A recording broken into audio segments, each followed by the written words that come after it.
ছোট বাচ্চা নিয়ে ট্রাভেলে যেতে তো খুবই ভয় লাগে। তো আমি ব্লগগুলো আপলোড দেওয়ার পরে অনেকের অনেক কোশ্চেন ছিল আজকের ভিডিওতে। সবার কোশ্চেনের অ্যান্সার করার চেষ্টা করব এবং আপনারা বাচ্চা নিয়ে গেলে কি কি ব্যাপারে খেয়াল রাখতে হবে সেইটা আমি আমার এক্সপিরিয়েন্স থেকে শেয়ার করব, কারণ আমারও এবার বাচ্চা নিয়ে প্রথম ট্রাভেল ছিল। So today's video is all about travel with baby. তো কথা না বাড়িয়ে মূল টপিকে চলে আসি। তো প্রথমেই দেখিয়ে দিচ্ছি আমি বাবুর জন্য কি কি খাবার নিয়ে গিয়েছিলাম। এরকম একটা প্যাকেটে করে আমি রাজমা, খিচুড়ি, বাদাম, সুজি, চিজ, তারপরে নুডলস, তারপরে এটা হচ্ছে ফিরনি, তারপরে গুঁড়া দুধ, সেরেলাক এবং ওটস নিয়েছিলাম। এগুলো খুবই শুকনা খাবার। এগুলো আমি জিপলক ব্যাগে করে ক্যারি করেছি যেন আমার জায়গা কম লাগে, এবং 1 মাস আগে থেকে আমি ওকে এই খাবারগুলো টেস্ট করিয়ে অভ্যস্ত করার চেষ্টা করেছি। ট্যুরে কখনোই নতুন খাবার নিয়ে যাবেন না, তাহলে কিন্তু সেটা সে নাও খেতে পারে। আর অবশ্যই খুঁজে বের করতে হবে যে কোন খাবারটা, যে কোনো একটা বা দুইটা খাবার যেটা আপনার বেবি অনেক পছন্দ করে, সেই দুইটা খাবার দিয়ে কিন্তু আপনি ট্যুরটা পার করতে পারেন। যেমন এই সময়টাতে আমরা পুষ্টির কথা বা বেশি খাবার খাওয়াতে হবে এই জিনিসটা মাথায় না রেখে জাস্ট পেট ভরাইতে হবে এরকম মাথায় রেখে ওদেরকে খাওয়াতে পারি। আমরা যেসব খাবার খাই সেটা আমার বাচ্চা অতটা পছন্দ করে না, এর জন্য আমার সবসময় আলাদা করে ওর জন্য রান্না করতে হয়। যাদের বাচ্চারা আপনাদের খাবারই খায় তাদের জন্য তো অনেক সুবিধা, হয়তো বা এক্সট্রা ফুড ক্যারি করতে হয় না। আমার বাচ্চা যেমন আপেল, কলা, তরমুজ পছন্দ করে, তো আমি ট্রাই করেছি ওকে এইসব খাবার দেওয়ার। আর আমি খাবারগুলো বানানোর জন্য আমার সাথে একটা কুকার নিয়ে গিয়েছিলাম। এই কুকারটা ব্যবহার করে আমি ইজিলি এই খাবারগুলো রান্না করতে পেরেছি। এই কুকারগুলো আপনারা বাজারে বা অনলাইনে ইজিলি কিনতে পারবেন। আর এই কুকারটা ওয়াশ করার জন্য আমি এরকম একটা মাজুনি নিয়েছিলাম। হোটেল রুমে কমপ্লিমেন্টারি যে হ্যান্ড ওয়াশ থাকে সেটা দিয়ে আপনি এই মাজুনি দিয়ে ইজিলি ক্লিন করতে পারবেন। আমি ওর জন্য কিছু খেলনা নিয়েছিলাম, যেহেতু আমি বিচ এরিয়াতে গিয়েছিলাম। সো ডেডিকেটেড ভাবে বিচের খেলনা আমার কাছে ছিল না, আমার কাছে যেগুলো ছিল সেখান থেকেই কিছু কালারফুল খেলনা আমি ওর জন্য নিয়েছিলাম। আর এই টাইপের স্যান্ডেল, তারপরে ওর জন্য কিছু আমি নতুন শপিং করেছি। অবশ্যই চেষ্টা করবেন যে কমফোর্টেবল ড্রেস যেন হয়। আমি চাইলে পার্টি ড্রেস নিতে পারতাম, কিন্তু আমি পার্টি ড্রেস নেইনি, কারণ পার্টি ড্রেস পরে আমি বাংলাদেশেও সুন্দর করে ছবি তুলতে পারবো। ঘুরতে যখন যাব আমি চাই ও যেন কমফোর্টেবল ফিল করে। আমি চাইনি আমার শখ পূরণ করতে যেয়ে ও যেন ডিস্টার্ব হয় বা ছবি তোলার জন্য ও যেন বিরক্ত হয়। তারপর আমি ওর জন্য এক গাদা প্যাম্পার্স নিয়েছি। আমি কাউন্ট করে নিয়েছি দিনে কয়টা লাগে সেই হিসেবে।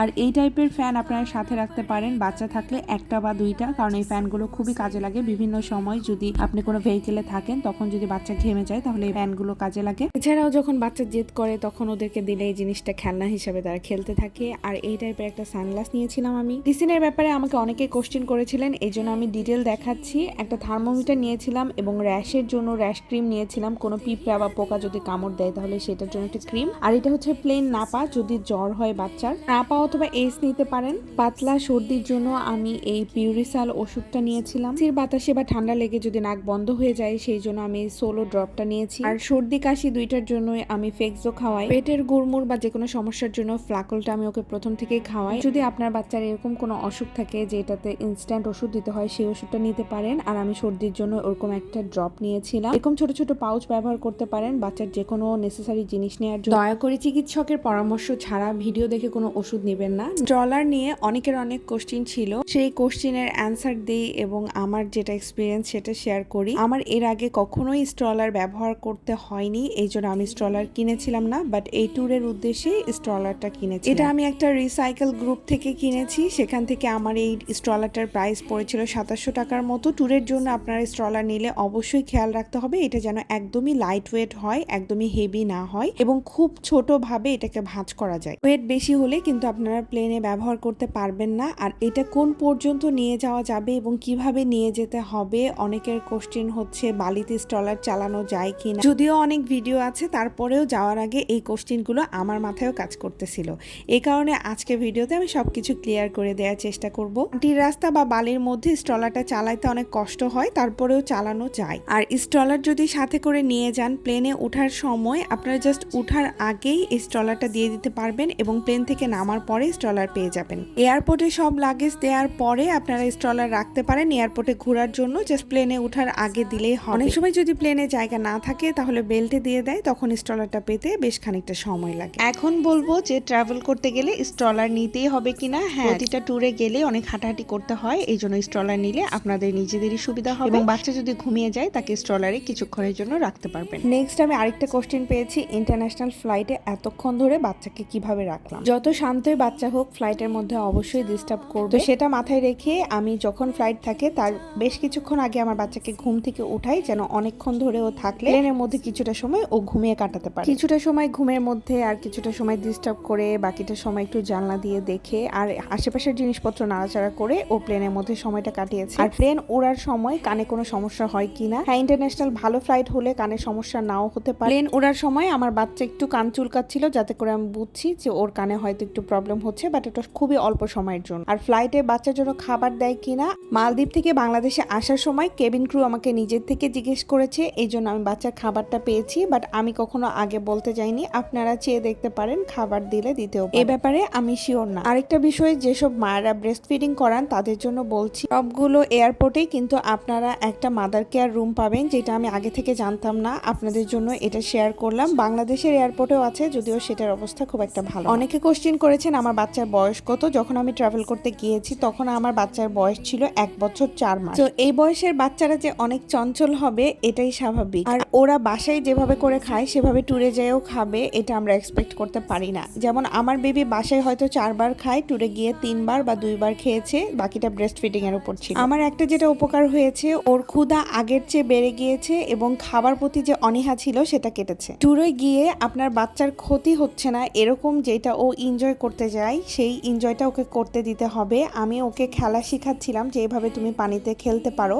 বাচ্চারা কিন্তু অনেক কিছু বুঝে না, ওদেরকে শিখাই দিতে হয় বা দেখাই দিতে হয়, ওরা কিন্তু সেই জিনিসটাই কপি করে। আমার এইসব ছবি আর ভিডিও দেখে বাংলাদেশ থেকে অনেকেই বলছিল এতক্ষণ ধরে পানিতে ভিজে থাকার কারণে ওর ঠান্ডা লাগতে পারে বা যে কোনো অসুখ হতে পারে, আবার হচ্ছে বালি খাওয়ার কারণে ওর পেট খারাপ হতে পারে। এটা হয়তো আমার পছন্দ হচ্ছিল না, এই মুহূর্তে ওকে কন্ট্রোল করা আমার পক্ষে সম্ভব ছিল না, কারণ বিচ এরিয়াতে গিয়েছি, সব জায়গায় বালি ছিল, ওকে নিচে নামতে দিলেই ও বালি ধরবে এবং খাবে, এটা হচ্ছে ন্যাচারাল একটা। এই জন্য আমি ওকে আটকানোর চেষ্টা করিনি, যতদূর সম্ভব চেষ্টা করেছি ওকে বোঝানোর জন্য যে এটা খেতে হয় না, এটা নিয়ে তুমি খেলো। বাচ্চারা তো কোনো বুঝ মানে না, তারা সেইটা করবেই। তো যাই হোক, আল্লাহর রহমতে আমার বাচ্চার কোনো অসুখ হয়নি এবং আমি ওকে পানিতেও নামিয়েছিলাম। আমার শাশুড়ি আমাকে আগে থেকে বলেছিল যে পানিতে যেন ও না নামে, কারণ আলগা পানি, এটা ওর সহ্য নাও হতে পারে, অনেক অসুখ বিসুখ হতে পারে। তো তারপরে আমি সাহস করে ওকে পানিতে নামিয়েছিলাম। আমি ওকে ওর মতো করে এনজয় করতে দিয়েছি। আসলে অনেকে অনেক কথাই বলে এবং সবাই ভালো চায় আমি জানি, কিন্তু মার চেয়ে ভালো কেউ চায় না, বা আমার বাচ্চার আমি ক্ষতি করতে চাইবো না। এই জন্য আমার কাছে সবসময় যেটা বেস্ট মনে হয় সেটাই করার চেষ্টা করি। যাওয়ার আগে খুব ভয় লাগছিল, কারণ চারদিকে পানি আর পানি, এইসব জায়গাতে কোনো রেলিং বা সাপোর্ট দেয়া নাই, বাচ্চারা যে কোনো সময় ধারের দিকে চলে যেতে পারে। আল্লাহর রহমতে আমার বাচ্চার কিছু হয়নি, কিন্তু নেগেটিভ কথা বলার মানুষের তো অভাব থাকে না। যাওয়ার আগে অনেকে অনেক ধরনের কথা বলে। এখন আমি বলতে চাই যে আপনার বাচ্চাকে বুঝুন, সেই অনুযায়ী তাকে সবকিছু করতে দেন। আপনার বাচ্চাকে আপনি যদি এনজয় করতে দেন তাহলে সেও কিন্তু আপনাকে এনজয় করতে দিবে, আর আপনার বাচ্চাকে যদি ঠিক মতো সবকিছু না করতে দেন তাহলে কিন্তু সেও আপনাকে বিরক্ত করবে বারবার। আবার এটার কারণে কিন্তু ওদের মন খারাপ হয়ে যায় অনেক সময়। এই জন্য আমি ওকে ওর মতো করে এনজয় করতে দিয়েছি এবং ও আমাকে আমার টাইমটা এনজয় করতে দিয়েছে। আরেকটা কথা কিন্তু আমার ব্লগে আমি শেয়ার করেছি, আবারও বলছি, আপনারা কিন্তু চাইলে আপনাদের ব্যাগে বেলুন ক্যারি করতে পারেন, যখন দরকার হবে ফুলিয়ে দিবেন। আমার বাচ্চা এই ট্যুরের মধ্যে অনেক সময় বেলুন নিয়ে খেলা করছে এবং অনেকটা টাইম পার করছে। এর মধ্যে যে আমরা ডিভাইস দিইনি তা না, খুব অল্প সময়ের জন্য ডিভাইস দিয়েছিলাম, কিন্তু ও নিজে নিজে খেলার চেষ্টা করতেছিল। আর ট্যুরে গিয়ে আসলে অতটা প্রয়োজন পড়ে না ডিভাইস দেওয়ার মতো, সময়ও পাওয়া যায় না। যারা কিন্তু কোনো জায়গা বা সময় বুঝে না, তাদের যখন ঘুম পায় তারা কিন্তু যেখানে ইচ্ছা সেখানে ঘুমিয়ে পড়ে। এটার দিকে খেয়াল রাখতে হবে। আর আপনি যখন কোথাও যাবেন অবশ্যই বাচ্চার জন্য একটা এক্সট্রা ক্লথ ক্যারি করবেন। তো দ্যাটস ইট ফর টুডে। আশা করি এই ভিডিও থেকে আপনাদের ট্যুরে যাওয়ার আগে কিছু না কিছু কাজে আসবে, এবং ছোট বাচ্চা নিয়ে যারা যেতে চাচ্ছিলেন না, আমার এই ভিডিও দেখে আপনারাও হয়তো সাহস পাবেন। ভিডিওটা ভালো লাগলে অবশ্যই লাইক করে দিবেন। আল্লাহ হাফেজ, টাটা।